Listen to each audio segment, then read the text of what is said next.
The room pressed close with the weight of anticipation, bodies leaning forward, breaths caught in the hush. Some expected a polite demonstration, a routine sparring session, but then a single, sharp sentence cut through the air: "You're too small." According to those who were there, it took only seconds for tension to become almost tangible, coiling between the two fighters like a spring. Yet the moment hadn't truly begun in that word, it had been building long before, in the subtle shifts of posture, the measured exhalations, the eyes that followed Bruce with quiet scrutiny. Every witness felt it, a silent question hanging in the air, challenging skill against perception, size against mastery, restraint against expectation. And in that charged instant, everyone knew, what would happen next would not be ordinary, and nothing in the hall would ever feel the same. Let us know where you're watching from, and we hope you enjoy the story. The room smelled of wood polish and sweat, a warm, almost tangible mixture that clung to the air. It was the early 70s, and one of the smaller Los Angeles training halls thrummed with activity. The rhythmic thuds of fists against heavy bags and the scuff of leather soles across worn wooden floors formed a subtle, steady percussion. In the center of the room, Bruce Lee moved among his partners with a calm precision, exchanging controlled strikes and blocks, never pushing beyond what the exercise required. There was no showmanship in his motions, just focus, balance, and a quiet confidence that drew the eyes of those watching. Instructors nodded subtly at his timing, students shifted slightly closer to catch each motion, and invited guests leaned forward, sensing something measured but unusual in his presence. A sudden change in the room's energy arrived quietly at first. The doors opened, and a master of karate, tall and imposing, entered.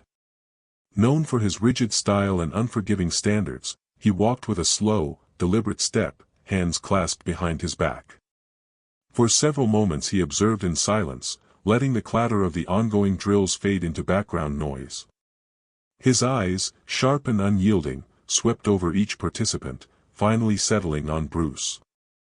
When he spoke, it was not a greeting, not an instruction, but a remark that carried the weight of public scrutiny. "You're rather small, aren't you?" A few light chuckles scattered through the room, nervous and uncertain. Others stiffened, the kind of involuntary tightening that comes when a subtle challenge is made in front of a knowledgeable crowd. Bruce did not respond immediately. He exhaled slowly, the sound low and controlled, as if measuring the air between them. Every gaze in the room pivoted toward him, drawn to the space where his next move, or lack thereof, would signal something about his approach, his resolve, and the principle he carried into every fight.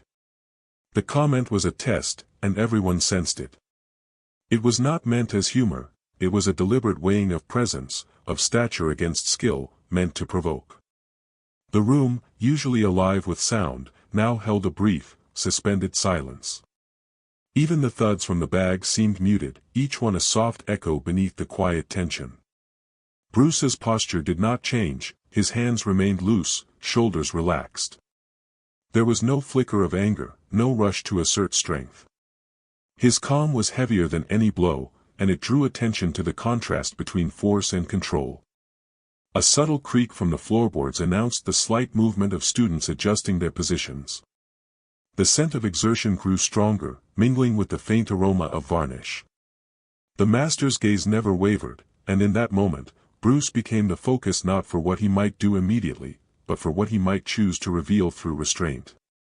Every onlooker, from seasoned instructors to wide-eyed guests, felt the tension, realizing that reputation, skill, and composure were all under quiet examination. That pause, that deliberate stillness, gave the hall a kind of charged expectancy. It was more than a momentary silence, it was a quiet declaration of principle. Those who knew him could almost see his prior victories, his discipline, the precision of a lifetime of training. And now, in a room full of eyes, it was clear that the true measure was not size, nor volume, nor the first strike. It was in the choice to act, or to wait, waiting for the right instant to speak through motion. The subtle hum of anticipation lingered as Bruce shifted his weight just slightly, a movement so minor it might have been missed if one were not attentive. In the space that followed the master's comment, everyone present realized the same thing: this was no ordinary sparring session. What happened next would reveal more than skill, it would reveal character, intent, and control. And as the tension coiled, ready to spring, it became evident that the room was about to witness a measure of Bruce Lee far beyond what any casual observation could capture. This quiet moment, measured in breaths and glances, set the stage. The master's remark had done its work, it drew a line in the air, subtle but palpable. And in that line, every person in the hall sensed that Bruce Lee's response, when it came, would define the tone for the encounter and, perhaps, for how they remembered him that day. The pause, long and loaded, bridged the calm skill of practice with the charged potential of confrontation. It was a silent signal that the next move, when it came, would carry the weight of something much larger than a simple bout of martial arts. A subtle shift in the atmosphere followed Bruce's measured pause. One of the organizers stepped forward, voice gentle but firm, attempting to ease the tension that had settled like a heavy fog over the training hall. "Perhaps we keep this light, a simple demonstration," he suggested, hoping to steer the moment away from confrontation. But the master's gaze, unwavering and sharp, cut through the suggestion. "A light sparring," he repeated, each word deliberate, as if daring Bruce to prove himself within the confines of civility. The room held its breath. Even the distant street noises outside the tall windows seemed to fade, leaving only the low hum of anticipation within the hall. Bruce nodded subtly, acknowledging the terms without a word. He moved with quiet deliberation, drawing the line between respect and readiness. "No flashy strikes," he added, voice calm, almost conversational, though the words carried weight. The room shifted again, some students stepping back toward the walls, creating space, while others leaned in, drawn by the unspoken tension. Bruce positioned himself, stance balanced, fingers relaxed but alert. He offered a brief, formal bow to his opponent, a gesture of recognition rather than submission, signaling the start of the controlled exchange. The master adjusted his own stance, and the difference in their frames was immediate. Bruce, compact and precise, faced a taller, broader form that radiated discipline and power. The contrast was obvious to everyone observing. Murmurs quieted as the first steps toward each other were measured, almost ceremonial. Every footfall, every shift of weight against the polished floorboards, amplified the sense that this encounter was no ordinary drill. The seconds stretched, each one weighted with the possibility of sudden escalation. A faint click of a stopwatch echoed softly, unannounced yet precise, marking the passage of seconds with the gravity of inevitability. The silk of Bruce's GI whispered against his side as he shifted, almost imperceptibly, testing distance and timing. The hall had become an arena of focus, the usual background sounds, thuds, scuffs, distant engines, reduced to peripheral hums. Everyone's attention converged on the two figures facing each other. The air was thick with the scent of exertion and anticipation, mingling with the faint wooden tang of the hall itself. As Bruce's gaze met the master's, a subtle undercurrent of calculation passed between them. The hall had fallen silent in a way that went beyond mere quiet, it was the concentrated hush of expectation. Some observers found themselves holding their breath, eyes darting to follow the slightest movement. The difference in their sizes was clear, yet Bruce's composure gave him an unseen advantage, a poise that seemed to bend the room's perception of space and force. Then, almost imperceptibly, the distance between them shrank by a fraction of a step. Bruce's shoulders relaxed, and the air seemed to settle just slightly around him. In that narrowing space, the challenge became tangible. The observers sensed that this was no longer a question of words or measured gestures. The first spark of action could ignite at any moment. The subtle movements of feet across the floor, the careful alignment of balance, and the taut awareness in Bruce's eyes conveyed an unspoken message: the outcome would depend on control, judgment, and precision, not aggression. For a few heartbeats, the room existed solely between the two fighters. The surrounding instructors, students, and guests could almost feel the weight of each micro-adjustment, each barely audible shift of energy. In those moments, the potential for escalation was balanced on a knife edge, yet Bruce had already framed the terms, the rules of engagement drawn in subtle gestures and the quiet authority of his presence. The stage was set. The air, charged and waiting, carried the understanding that the next move, when it came, would speak louder than any words, defining not just skill, but character under pressure. As their eyes locked and their positions solidified, it became unmistakable to all present, this was no longer about polite demonstration. The space between them had contracted to mere steps, and the tension was palpable enough to taste. Every observer realized, in the stillness punctuated only by controlled breathing and the faint scrape of shoes against wood, that what unfolded next would determine the narrative of this encounter, and the room waited, collectively aware that silence had never felt so deliberate, so urgent, so charged with expectation. The moment stretched, taut like a drawn bowstring, as the first subtle movements of the sparring began. Bruce did not rush, did not make a sudden lunge, his approach was a slow, almost conversational glide, a testing of angles and presence rather than a strike. The master shifted forward, attempting to occupy the center, pressing his body into Bruce's line of vision, asserting weight and intention. Each step he took echoed faintly on the polished floor, a reminder of both mass and expectation. Bruce responded by moving lightly on the balls of his feet, rotating his stance with careful precision, adjusting angles without force. He did not counter immediately, allowing the rhythm of the master's pressure to unfold while subtly disrupting it. A series of attacks came, deliberate and sharp, slicing through space with a controlled intent to test, yet they passed through nothing but empty air. Bruce's body swayed, shifted, and pivoted in quiet harmony with each motion, absorbing the master's momentum without confrontation.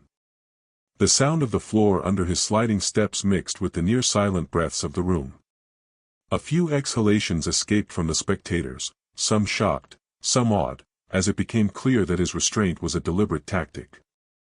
There was no panic, no desperation, there was only measured control, a calm metronome against the master's force. Subtle microturns shaped the moment. The master's fists brushed close enough to suggest danger, yet Bruce maintained his distance, his timing impeccable. He altered the rhythm, changing pace in the space between attacks, and in that adjustment, he shifted the expectation of the observers. The room, previously brimming with nervous energy, now held a delicate suspense. Every participant and guest was acutely aware that the visible size difference was not the sole measure of capability. The soundscape, the slight swish of GI fabric, the scraping of shoes, the distant hum of city life outside the tall windows, formed a muted underscore to the tension. Bruce's breathing remained steady, each inhalation and exhalation a subtle metronome in contrast to the master's more pronounced effort. The hall's attention honed in on the tiniest cues, the micro-tilt of a shoulder, the fraction of a second a foot lingered on the floor, the barely perceptible alignment of hands in defense. Observers could sense the battle of perception as much as of body. Bruce was not merely defending, he was teaching through movement, demonstrating how control could outweigh raw power. There was an unspoken dialogue in every shift, a careful choreography of anticipation and reaction that left the audience both anxious and mesmerized. A quiet turn of events punctuated the sparring. A minor misstep by the master, barely noticeable, caused him to overextend slightly. Bruce did not exploit it violently, but a subtle adjustment of his own stance highlighted the misalignment, restoring balance with elegance rather than aggression. The reaction in the room was instantaneous, whispered comments of astonishment fluttered along the walls, punctuated by the soft, rhythmic sliding of feet. Even the students closest to the mat instinctively leaned in, sensing that each second now carried the weight of potential revelation. Tension rose further as the master attempted a more forceful movement, pressing harder, testing Bruce's resolve. Each motion sent micro-vibrations through the wooden floor, audible beneath the nearly complete silence of the witnesses. Bruce's eyes tracked the master with unwavering focus, yet his own motions remained smooth and unobtrusive, giving the impression of effortlessness. The subtle recalibration of his center of gravity, the imperceptible shift of a hip, and the gentle repositioning of hands all combined to create an almost imperceptible disruption of the master's offensive rhythm. As the exchange continued, it became evident that the lesson of the moment was not brute strength but precision and patience. Bruce's control forced a re-evaluation of expectations. Those watching could feel the suspense deepen with each passing heartbeat. The slight sounds of clothing brushing, of shifting weight, of measured breath punctuated the atmosphere like a pulse. It was clear that the unfolding scene was a precursor to something decisive. Observers understood, without words, that if the course of events were to change, it would happen suddenly and unpredictably. In the charged quiet, every eye noted the silent mastery of timing and distance.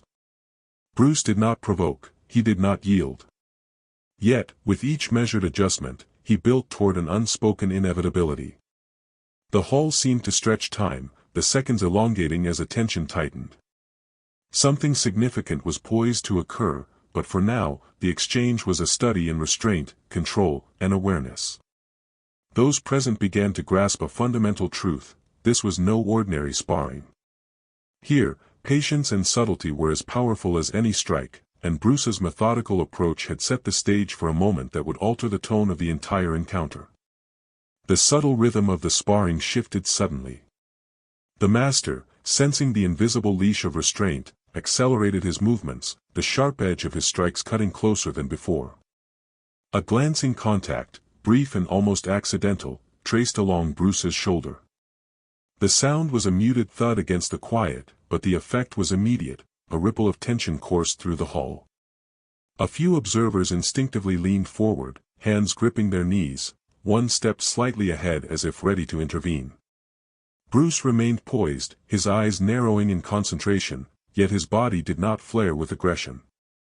He made a small, controlled adjustment, a short, precise motion to absorb the approach without reciprocating force.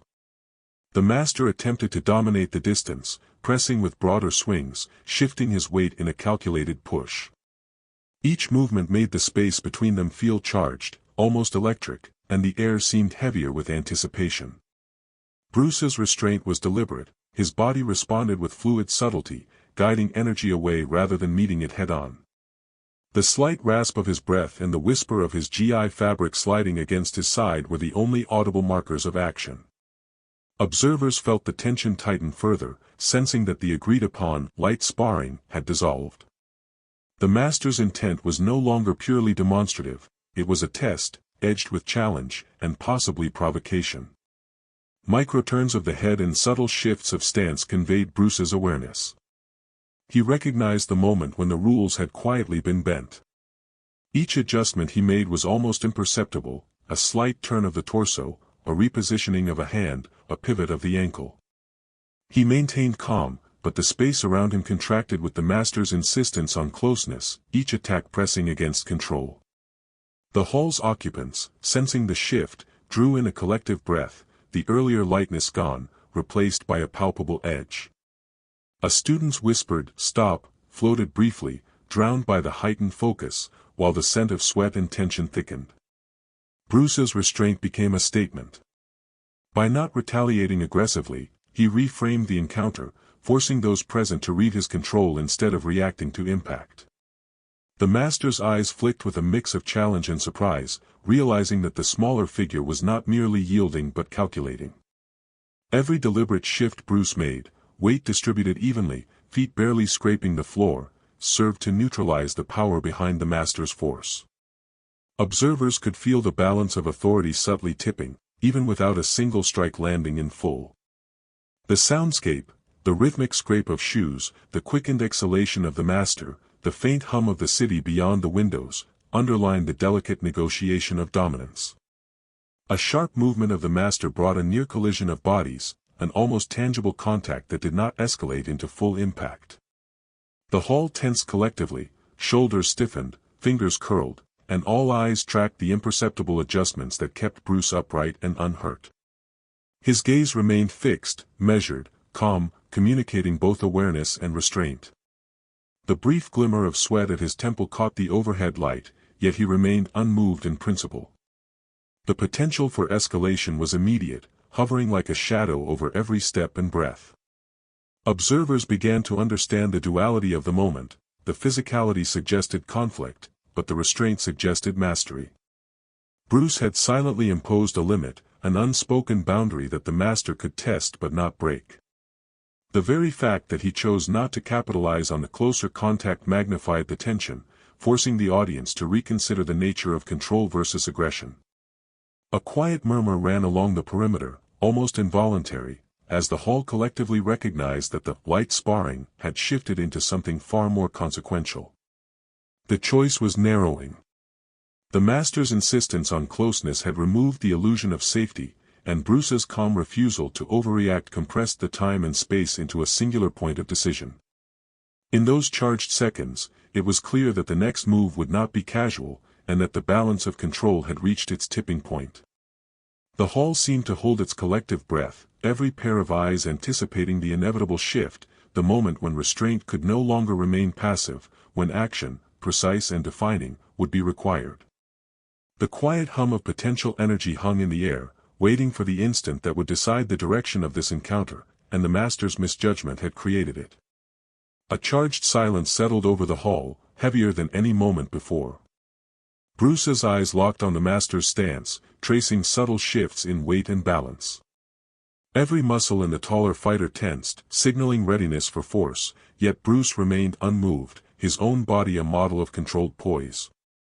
The air between them seemed to compress, as if the space itself had become a tangible entity, reacting to the smallest shifts of posture and breath. Observers leaned closer without realizing it, drawn by the intensity, feeling the second stretch unnaturally. The master stepped forward, clearly expecting a reactive move from Bruce. His shoulders rotated with deliberate aggression, fists aimed to test, to provoke. Bruce's response was almost imperceptible, a minute adjustment of the hips, a subtle pivot of the foot, a fraction of an inch repositioning of his shoulders. It was enough to read the incoming force, yet not enough to signal immediate retaliation. The crowd's tension coiled tighter. A student near the wall instinctively drew back, not out of fear, but from an unspoken understanding that something decisive was about to unfold. A faint scrape on the floor marked the shift of Bruce's center of gravity, barely audible above the deep, measured breaths that now dominated the room. The scent of sweat, wood polish, and concentration mingled, filling the space with a heavy, almost tangible intensity. Bruce's hands remained relaxed at his sides, yet there was no mistaking the readiness in their subtle flex. Observers could see, if they looked closely, the deliberate alignment of his body, the way his eyes tracked the master's every micro-movement, the calculated patience in the stillness before engagement. Time itself seemed to stretch. The distance between the two had narrowed to its minimum, the interval measured in heartbeats rather than steps. Every spectator could sense that this was the hinge moment. The master expected action, his gaze daring Bruce to commit, yet Bruce's restraint held like a silent challenge of its own. The stillness was charged with unspoken communication, strength was present, but it had not yet been deployed. Whispers fluttered near the walls, suppressed by awe and anticipation. Bruce allowed the master to initiate, letting the first step carry the weight of expectation. The larger figure leaned in, pressing forward with unmistakable intent, each motion radiating the assumption that force would decide the moment. Yet Bruce did not flinch or counter prematurely. Instead, he subtly shifted his body just enough to prepare, aligning for an optimal response rather than a reactive strike. Every eye in the room was fixed on the narrowing gap, every breath held in collective suspense. The seconds dragged, yet every motion was calculated, measured, and deliberate. Observers felt the tension in a physical way, the quiet pressure of potential energy poised to snap. Even the faint hum from outside seemed distant, swallowed by the room's intensity. Bruce's calm, level gaze remained on the master's chest and shoulders, reading the rhythm of force rather than reacting with aggression. It was a microballet of anticipation, a step forward, a fractional rotation, a pivot barely perceptible, and yet every movement carried the weight of imminent action. Whispers ceased as the inevitability of the moment settled. The master's body leaned slightly more than intended, a subtle overcommitment. Bruce's feet shifted in perfect counterbalance, his eyes never leaving the target. The hall held a collective, almost tactile pause, a suspended moment where seconds felt like minutes, where the next instant could define the outcome entirely. Each spectator knew, instinctively, that what came next would reveal the truth of mastery, not through repeated blows, but through precise, controlled, and decisive action. All tension converged on the next breath, the next step, the singular moment when Bruce would move, or choose not to. The room seemed to condense around that choice, every glance, every heartbeat focused on the compressed space between the two fighters. The decision point had arrived, and the atmosphere was taut with anticipation, waiting for the silent signal that would determine the course of the confrontation and the perception of all who had gathered to witness it. In that quiet, every observer sensed the imminence of action, knowing that the next motion would change everything. The moment shattered the stillness. The master lunged first, sudden and decisive, the movement sharp and unhesitating. There was no preliminary feint, no wind-up, just the raw assertion of power, a straight, linear push aimed to overwhelm. The hall seemed to shrink, the polished floorboards echoing faintly under the weight of his step. Observers froze mid-breath, their anticipation erupting into a collective gasp that was almost swallowed by the intensity of the instant. Bruce did not retreat. His feet shifted imperceptibly, a single, subtle step to the side. It was a movement so small, so precise, that many in the room almost missed it. Yet that fraction of a motion transformed the dynamic entirely. The master's momentum, built on expectation of direct contact and unchallenged dominance, carried him forward into an imbalance he had not anticipated.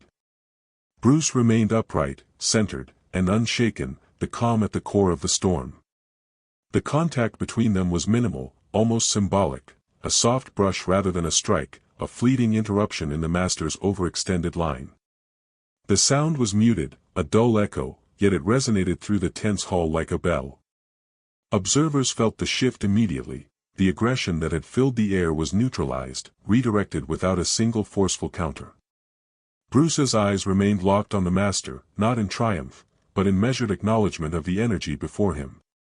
The room seemed to exhale collectively, though the moment had not ended. Micro-turns of the master's torso tried to recover the balance lost, but the shift had already occurred. Bruce's precise, minimal movement had rendered the larger opponent momentarily suspended in space, controlled without force. The master's stance faltered slightly, his feet scraping the floor as he adjusted, seeking to regain a posture of dominance. The sound of subtle friction against the polished boards was amplified by the hall's concentrated attention. Even the city noise beyond the windows seemed to pause, absorbed into the intensity of that brief, transformative instant. Observers whispered in quiet disbelief. Some exhaled softly, others merely held their positions, eyes widening at the efficiency of the motion. Bruce had not attacked, yet he had decisively altered the balance of power. The room's energy shifted, what had been raw challenge now felt contained, almost suspended. There was a sense that the rules of engagement had been quietly rewritten through the smallest, most precise act of control imaginable. The master's gaze met Bruce's, and for a moment, there was acknowledgement, no hostility, no resentment, just recognition of skill executed at the height of subtlety. Every micro-detail mattered. The fraction of an inch that Bruce had moved, the slight rotation of his body, the minimal shift of weight, each invisible motion carried more consequence than any strike could have.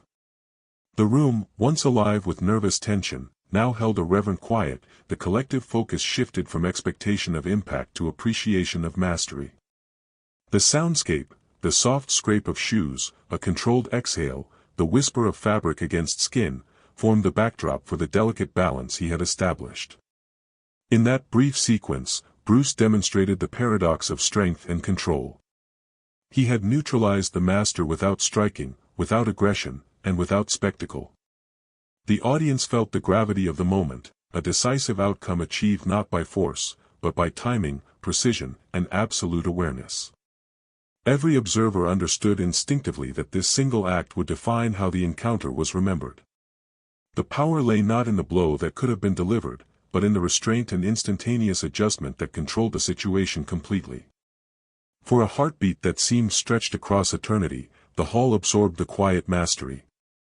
Bruce stood poised, calm, and centered, the master regaining composure but unable to reclaim the same momentum. The air held still, thick with recognition, as every witness grasped the significance. In an instant, Bruce Lee had turned what could have been conflict into a display of calculated authority and respect, shifting perception without raising a fist, and leaving the room suspended in a reverent pause that would linger far longer than any single motion. Bruce stepped back a half pace, his movements deliberate yet unassuming, lowering his hands to a natural rest at his sides. There was no flourish, no suggestion of triumph, only the subtle assertion of presence. The master paused as well, re-establishing his stance, the tension in his shoulders easing fractionally. A quiet understanding passed between them in that instant. The confrontation had resolved not through brute force, but through timing, awareness, and controlled decision. The hall exhaled as one, the collective breath of instructors, students, and guests mingling with the faint scent of sweat and wood, a subtle release after the taut pressure of anticipation. The silence stretched, filled with the minutiae of recovery, the whisper of fabric returning to its resting position, the faint scrape of shoes as people shifted to more comfortable stances, and the low, steady rhythm of Bruce's breathing. Observers felt the weight of the pause. It was not emptiness but a quiet affirmation that the moment had carried significance beyond any single strike. Eyes that had tracked tension now softened, pupils adjusting to the calm, yet the intensity lingered as a residue of what had just transpired. Bruce's posture remained measured, his gaze steady yet non-judgmental, offering space for the master to regain full composure without intimidation or condescension. In those seconds, the hall perceived a reversal of expectation. No victory cries, no gestures of dominance, only mutual acknowledgement. The master's eyes met Bruce's, brief yet profound, a silent nod that spoke of respect earned through restraint and precision. Observers, caught in the suspended time, registered the subtle choreography. The unspoken rules of engagement had been redefined by minimal action, yet maximum effect. A student's quiet intake of breath, a muted shuffle from the back row, even the softened footsteps of instructors circling back to their positions, all carried the impression of reverence for the restraint displayed. Bruce's movements remained economical, a slight realignment of his weight, a measured exhale, the gentle settling of his GI. The master straightened, exhaling in kind, his own motions deliberate, acknowledging the balance restored. The hall absorbed the mutual recognition, feeling the shift from suspense to respect. In this convergence of poise and understanding, there was no humiliation, no spectacle. What remained was the essence of mastery, a clear demonstration of control, empathy for the opponent, and adherence to principle, observable in the quiet, deliberate recovery of each participant. Observers began to exhale gradually, some leaning forward, some stepping back, but all carrying a renewed sense of comprehension. The initial challenge, the implied test of size and strength, had been transformed into a demonstration of judgment and timing. Each subtle sound, the gentle slide of shoes, the whisper of GI fabric, the muted exhalation of both fighters, spoke more than words could convey.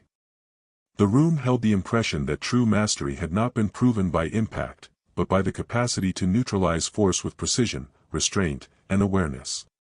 Bruce and the master shared a final, fleeting glance, neither triumphant nor defeated. There was acknowledgement of skill, and an unspoken acceptance of the other's presence in the moment. The room sensed the completion of the encounter, a closure built on principle rather than performance. As the official word declared the sparring ended, the tension unraveled gradually, replaced by quiet conversation and measured movements of departure. Observers exuded a new sense of understanding. The lesson was in what had been withheld, the choice to act with timing and clarity, and the display of control that persisted beyond the instant of engagement. And in that lingering quiet, many realized the truth of what they had witnessed. It was never about size, nor brute strength, nor the theatrics of attack. It was about measured judgment, the mastery of self, and the ability to command presence with minimal movement. The memory of the day etched itself not in blows delivered, but in the deliberate silence, the controlled adjustment, and the pause that held authority longer than any strike could. Bruce Lee's demonstration of restraint left a resonance that lasted far beyond the hall, a teaching in the enduring weight of controlled action and respect.